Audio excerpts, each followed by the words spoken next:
আসসালামু আলাইকুম, ঈদ মোবারক এবং শুভ নববর্ষ। এবার ঈদের ছবি দেখে ছবির রিভিউ দেবার জন্য এসে গেছি। ছবির রিভিউ খুব সংক্ষেপে দেব, কারণ ছবি রিলিজের আগে যে কথাগুলো বলেছি সে কথাগুলো ছিল একরকম অনুমান নির্ভর। এখন ছবি দেখে ফেলেছি, কাজেই রিভিউ আমার মুখস্থ। আমি যা বলবো সেটাই সত্যি এবং সেটাই ফাইনাল। আপনারা আমার কথা বিশ্বাস করতে পারেন এবং আশ্বস্ত হতে পারেন। ছবি মুক্তির আগে আমি বিভিন্ন ছবি নিয়ে অনেক আশাবাদী ছিলাম। আমি এক এক করে ছবিগুলোর কথা বলি। প্রথম কথা হচ্ছে, আমি দেয়ালের দেশের কথা বলবো। অসাধারণ গল্পের একটি ছবি, অসাধারণ অভিনয়ের একটি ছবি, কিন্তু ঈদের ছবিটি আসা ঠিক হয়নি। এই ছবিটি ঈদ না এসে যদি অন্য সময় প্রপার পাবলিসিটি করে আসতো, ছবিটির রেজাল্ট অনেক ভালো হতো, অনেক মানুষ ছবিটি আরো দেখতো এবং এই ছবিটি দেখার মতো একটি ছবি। দুর্দান্ত অভিনয়, দুর্দান্ত গল্প। দেয়ালের দেশ। আসি এবার লিপস্টিক। লিপস্টিক ছবিটি আসলেই ফুল কমার্শিয়াল কনফিডেন্ট নিয়ে আদর রাজার যে কথাগুলো বলেছে এটা সত্য। ছবি অনেক সুন্দর, মানে আপনি মুগ্ধ হবেন ছবি দেখে, কিন্তু ছবির হল কই? যদি ভবিষ্যতে হল বাড়ে তাহলে আদর আজাদের স্বপ্ন পূরণ হবে এবং এই গরু বিক্রি করা, গাড়ি বিক্রি করা নায়ক সত্যিকার অর্থে তার গরু এবং গাড়ি ফিরিয়ে আনতে পারবে এই লিপস্টিকের টাকায়। কারণ ছবি দান, দর্শক ছবি দেখলেই এই ছবি আস্তে আস্তে টাকা উঠে আসবে। এবার ওমর। ওমর নিয়ে আমি আজকে কথা বলবো না, আমি পরে কথা বলবো, কারণ কথার মধ্যে একটু দ্বিধা আছে, চিন্তার মধ্যে আমার একটু কনফ্লিক্ট আছে। আমি ওমর নিয়ে কথা বলবো না। আর ছবি কি? কাজল রেখা। কাজল রেখা আসলে মানে গিয়াসউদ্দিন সেলিম একটা ময়মনসিংহ গীতিকা ভালো বানিয়েছে, অনেক লোক দেখছে, কিন্তু আসলে এটা মনপুরার যুগ না। এই ছবি ব্লকবাস্টার হয়ে বের হয়ে এসে মনপুরা হবে সেটা আশা করা ভুল। কেউ কেউ দেখছে, মিশ্র প্রতিক্রিয়া, গান টান ভালো লাগছে, কিন্তু ছবি একদম এই যুগে এসে মনপুরার মতো দর্শক আসলে মেন্টালিটিতে নাই। তাহলে কি? এবার আসেন ফাইনাল কথা। আমি একটি ছবিকে নিয়ে খুব দ্বিধা দ্বন্দ্বে ছিলাম। আমি কিন্তু শাকিব খান হেটার্স না, আমি সত্য কথা বলি। আমি চাই দেশে শাকিব খান ছাড়াও আরো নায়ক তৈরি হোক, নায়িকা তৈরি হোক। তো আমার কিন্তু এই রাজকুমার নিয়ে এক্সপেকটেশন ছিল এবার একটু বিলো। আমার কাছে মনে হয়েছে যে না, প্রিয়তমার মতো রাজকুমার হিট হবে না, প্রিয়তমার গানের মতো রাজকুমারের গান মনে হয়নি। বাট ছবিটা দেখার পরে এবং ছবি নিয়ে অ্যানালাইসিস করার পরে আমার কাছে কিছু বিষয় খুব ক্লিয়ার হয়ে গেছে। আমি সেই ক্লিয়ার বিষয়গুলো আপনাদের সামনে বলতে চাই। মানুষের ধারণা কিন্তু পরিবর্তন হয়, আমরা কেউই চিরজ্ঞানী মহাজ্ঞানী না, আমরা প্রতিনিয়তই আমাদের ধারণার পরিবর্তনের মধ্যে দিয়ে বাঁচি। এই প্রিয়তমার পর রাজকুমার। রাজকুমারটা আসলে কি? আমি প্রথমে হিমেল আশরাফকে একটু বলবো যে হিমেল আশরাফ দারুণ একজন নির্মাতা। হিমেল আশরাফ খুব বুদ্ধিমান এবং জ্ঞানী নির্মাতা। আজকে যদি দিলীপ বিশ্বাস বেঁচে থাকতেন, আজকে যদি কামাল আহমেদ বেঁচে থাকতেন, আজকে যদি গাজী মাজহারুল আনোয়ার বেঁচে থাকতেন, যারা চলচ্চিত্রের লিজেন্ড, আজকে যদি সাইফুল আজম কাশেম বেঁচে থাকতেন, আজকে যেই ছবিটা বানাতেন সেই ছবিটার নামই রাজকুমার। বাংলাদেশকে এত সুন্দরভাবে দেখানো, এত সুন্দর ফটোগ্রাফি, আমাদের দেশ। আমি তো প্রথমে মনে করেছিলাম এটা আমেরিকায় চিত্রায়িত একটি ছবি। আমি তো ভেবেছিলাম যে এখানে এই দেশ নাই, এখানে আমেরিকাতে। তো আমেরিকাতে একটা ছবি করলে এটা আসলে বিদেশে চিত্রায়িত ছবি, এটা নিয়ে কনফিউশন থাকে, কিন্তু এটা তো বাংলাদেশের ছবি।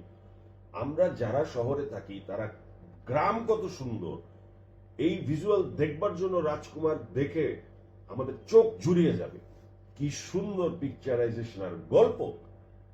এটা তো প্রেমিক প্রেমিকার গল্প না, এটা হচ্ছে আম্মাজান, নায়ক মান্নার আম্মাজান যা হয়েছিল, এটা এই যুগের আম্মাজান। মায়ের ভালোবাসার গল্প, মা আর সন্তানের গল্প। বিদেশি নায়িকা না কোন নায়িকা, এটা ভাবারই টাইম নাই। আর শাকিব খান ভাই, শাকিব খানের কথা একটা কথা শুনে রাখেন, যেটা হচ্ছে যে বাংলাদেশের সিনেমাতে আসলে কোনো স্টার নাই। বাংলাদেশের এক একটা সেক্টর আছে, হ্যাঁ, ফেসবুকে স্টার আছে। যেমন আমি একজন ফেসবুক স্টার, এরকম অনেক আমার মতো স্টার আছে ফেসবুকে, যারা ফেসবুকে আমাদের কন্টেন্ট দেখেন, আমাদের কথা শোনেন। টেলিভিশনে অনেক স্টার আছে, কেমন ইউটিউবের স্টার, তারা নাটক দিলেই তাদের কন্টেন্ট ইউটিউবে রিলিজ পেলেই ইউটিউবে হিট হয়ে যায়, মিলিয়ন মিলিয়ন ভিউজ হয় এটা নাটকে।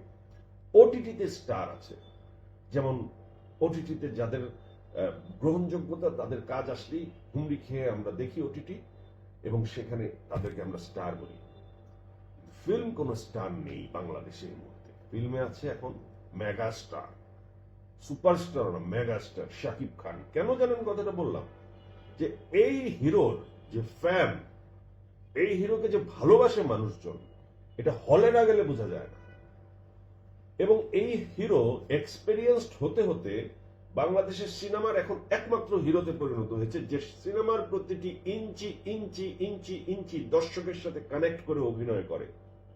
তার প্রতিটি লুক, তার প্রতিটি ডায়লগ ডেলিভারি, তার প্রতিটি ইমোশন দর্শকের সাথে কানেক্টেড। এবং তাকে নিয়ে যে সিনেমা বানায় এই হিমেল আশরাফ, সে দর্শকের পালস বুঝে। শুধু সাকিবিয়ান না, দর্শক প্রতিটি জায়গায় কমিউনিকেট করতে পারে এমন একজন নির্মাতা হিমেল আশরাফ এমন একটি গল্প সেট করেছে, মা ছেলের গল্প। গল্পটা কোনো অ্যাকশন, কোনো সাসপেন্স, কোনো রহস্য কিছু না। মা ছেলের ভালোবাসা, একটি মাকে খোঁজার জার্নি শুরু থেকে শেষ পর্যন্ত, এবং লাস্ট 30 মিনিটস যে অঙ্কে ছবিটাকে সে ফেলে দিয়েছে, দর্শক মুগ্ধ। এবং একটি কথা বলি, যে আমাদের মালেক আফসারি ভাইয়ের একটি ছবি ছিল, শুরুতে উনি যেই ছবি করে সুপার ডুপার হিট তকমা পেয়েছিল, সেই ছবিটির নাম ছিল ধনী গরিব। এই ছবির পোস্টারে কোনো নায়ক নায়িকার ছবি ছিল না। ছবি নিয়ে আমার অনেক ছোটবেলা থেকে আগ্রহ এবং অভিজ্ঞতা আপনারা জানেন, কারণ আমার মামা সিনেমার পরিচালক ছিল। আমরা ছোট থেকে সিনেমা দেখে দেখে বড় হয়েছি, মার্কেট জানি। তো মালেক আফসারির ছবিটা ধনী গরিব সুপার ডুপার হিট ছবি ছিল। ওই ছবিতে একটা ক্যাপশন ছিল, মানে ধনী গরিব, মালেক আফসারির ধনী গরিব, এটার উপরে একটা লেখা ছিল। সেই লেখাটা ছিল এরকম: ধনীর গালে গরিবের থাপ্পড়, মালেক আফসারির ধনী গরিব। তো রাজকুমারের টাইটেল হওয়া উচিত সাকিব হেটার্সদের গালে হিমেল আশরাফের থাপ্পড়। আসলেই থাপ্পড়। যারা সাকিব খানের হেটার্স, তারা এবার রাজকুমার দেখে থাপ্পড় খেয়ে গেছে। এটা একদম মন থেকে একটা কথা বললাম। রাজকুমার দ্য বেস্ট কমার্শিয়াল ছবি, যে ঈদে এবারে সাকিব খান বুঝিয়ে দিয়েছে যে ছবি, হিমেল আশরাফ বুঝিয়ে দিয়েছে যে ছবি ঈদের ছবি, ঈদ, হল দর্শক, কমার্শিয়ালি হিট, বিজনেস, এটার যে অভিজ্ঞতা, এটার যে ম্যাচুরিটি, এই সমস্ত কিছু তাদের প্যাকেজের মধ্যে পড়ে গেছে। হিমেল আশরাফ, শাকিব খান, আরশাদ আদনান, এই তিনজনের সুপার জয় হয়ে গেছে। ঠেকায় রাখার কোনো রাস্তা নাই ভাই। সিনেমা বানাতে হলে ভবিষ্যতে ব্যবসা বুঝতে হবে সিনেমার, সেই হ্যাডাম থাকতে হবে, এবং দর্শকের পাস বুঝতে হবে। দর্শক এত কিছু চায় না, দর্শকের এত ভাববার টাইম নাই। মোবাইলে সব দেখে ফেলে। মোবাইল স্টারদের দারুণ দাম, কারণ মোবাইলে তাদের কন্টেন্টের মাধ্যমে দর্শক সব দেখে ফেলে এবং মোবাইলে সবকিছু চলে আসে। মোবাইলের চেয়ে বড় ইন্ডাস্ট্রি সিনেমা হলও না। তো সিনেমা হলে আপনি ব্যবসা করে আসবেন, আপনি শাকিব খান না, কিংবা আপনি হিমেল আশরাফ না, কিংবা আপনি আরশাদ আদনানের মতো প্রডিউসার না, তাহলে ঝামেলা আছে আপনার জন্য, যে কারো জন্যই।